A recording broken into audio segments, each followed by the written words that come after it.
Salve, salve galera da Elite! Você gostaria de viver de YouTube? Trabalhar quando e onde quiser? Poder ganhar em dólar sem precisar aparecer? O Peter Jordan tem um canal de mais de 12 milhões de inscritos e ele revelou todos os segredos do YouTube. Então clica no primeiro link da descrição para conhecer o curso Viver de YouTube e Mudar de Vida. O curso vai ficar disponível por tempo limitado, então corre e aproveite antes que acabe. Foi nessa ida que você mostrou os caras sem orelha? Que eles cortavam a orelha ou não? Você cortava a orelha, foi no Iraque. No Iraque? Foi 2 anos antes. Um ano antes. Tinha essa história, mas Iraque não era... foi em 95. Havia uma grande lenda. O governo de Bagdá, o Saddam Hussein, o Tariq Aziz, que era o vice-primeiro-ministro, o homem que aparecia para a imprensa internacional, desafiava jornalistas internacionais a provarem que eles cortavam a orelha daqueles iraquianos que ousassem se negar a servir o exército. Entendeu? Isso sempre circulava, mas eles desafiavam jornalistas a provarem isso. E nós conseguimos provar. Eu vi essa cena. Isso. Quem que puxa o turbante, alguma coisa que mostrou? Essa foi a segunda situação, né? Porque, na verdade, eu fui beneficiado pelo fato de que a gente estava ali em Bagdá, com o Saddam Hussein, e 24 horas por dia, monitorados pelos agentes do Saddam. Eles estavam do lado. Eles estavam lá, eles sabiam tudo onde a gente estava, o que a gente estava fazendo. Quando você apontava a câmera, o cara falava aqui pode, aqui não pode? Exatamente. Então, como é que eu ia, por exemplo, para Saddam City, onde estava a grande maioria silenciosa, né? Porque é o seguinte, internacionalmente, os xiitas são minoria. Tá. Os sunitas são maioria. São maioria. Mas os xiitas, no Iraque, eles são maioria. Uma maioria que jamais conseguiu deter o poder. E eu sabia que grande parte desses soldados que tiveram a orelha cortada estavam num lugar chamado Saddam City, porque em Saddam City havia contingentes de soldados, pelo menos havia essa informação, que se negaram a servir o exército e tiveram as suas orelhas sumariamente cortadas para servir de exemplo. Eles eram sunitas? Eles eram xiitas. Xiitas, exatamente.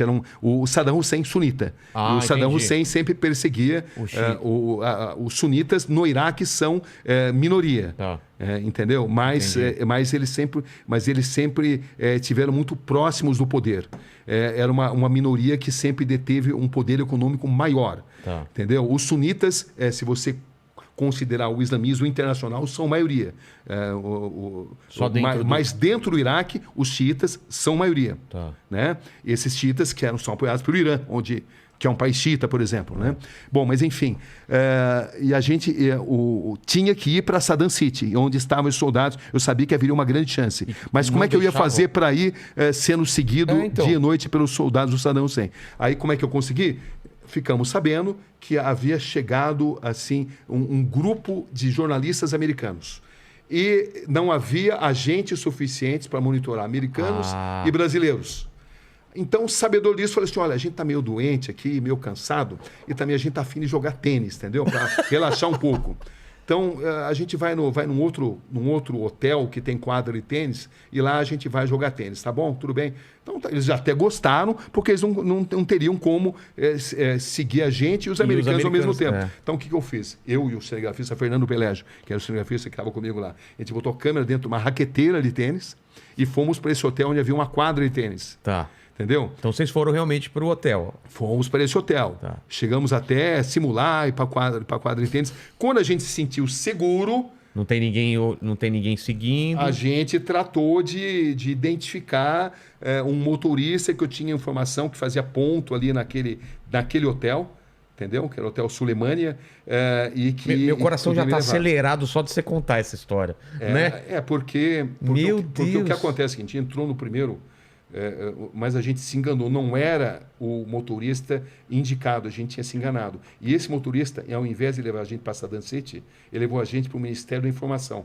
Pô. Aí no Ministério da Informação, o que você queria para Saddam City? Não, eu falei, Saddam City não. A gente queria ir para o Ministério da Informação do Saddam, entendeu? A gente queria vir para cá justamente. Entendeu? A cidade, né? Miguel, o famoso Miguel ali, eles acreditaram e tal. Aí a gente voltou para lá. Quando voltamos para lá... Pro primeiro hotel ou pro primeiro hotel onde a gente ia jogar tênis. Tá. Entendeu?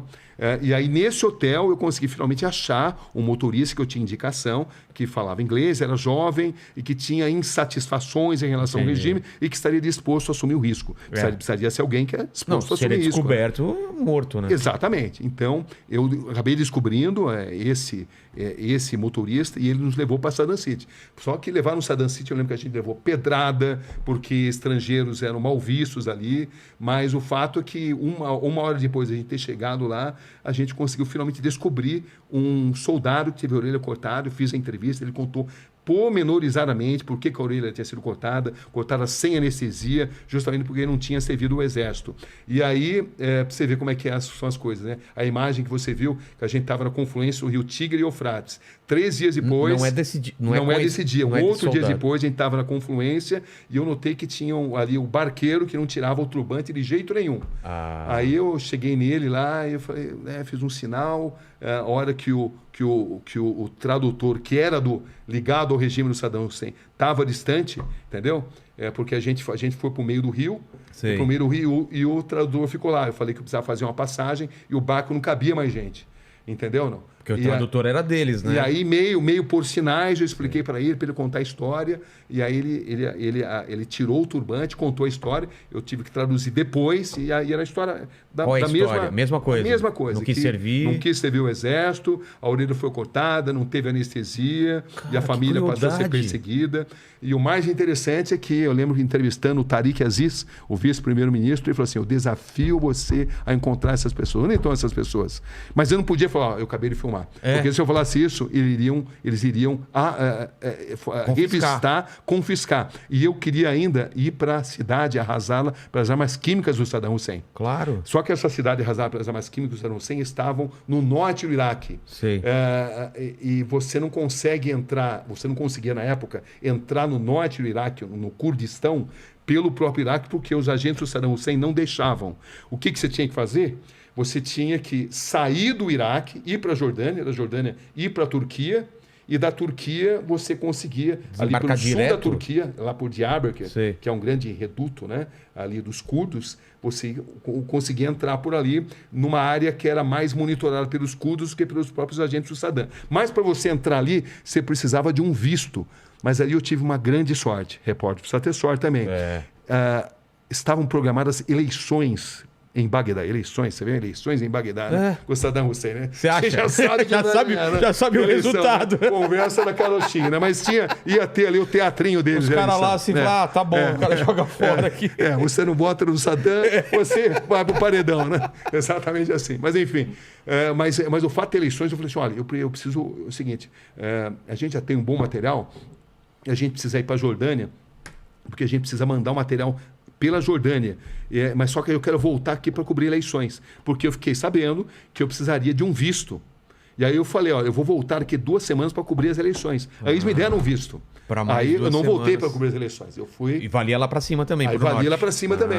Você vê, é uma coisa até interessante, né? Porque valia para cima, mas não eram os agentes do Saddam Hussein, eram uma dessas coisas loucas da política internacional, como agora no Afeganistão. Para você entrar no Afeganistão nesse momento, você passa por um posto do ex-governo afegão que foi deposto, mas para você, mas acontece que os paquistaneses só deixam você entrar no Afeganistão com autorização de um governo que foi deposto, que não existe mais. Que doideira! E era a mesma situação lá no Iraque também. Você tinha que ter um visto, embora você soubesse que não seria fiscalizado pelos próprios agentes do Saddam Hussein, porque eles não controlavam aquela área. Era parte do Iraque, mas era uma área controlada por 3 diferentes grupos de curdos.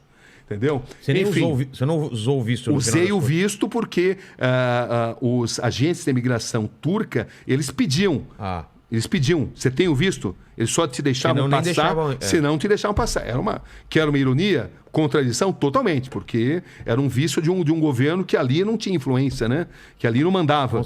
Mas, enfim, você conseguiu chegar nas armas? Nós conseguimos. Foi uma reportagem de praticamente 2 meses ali, né?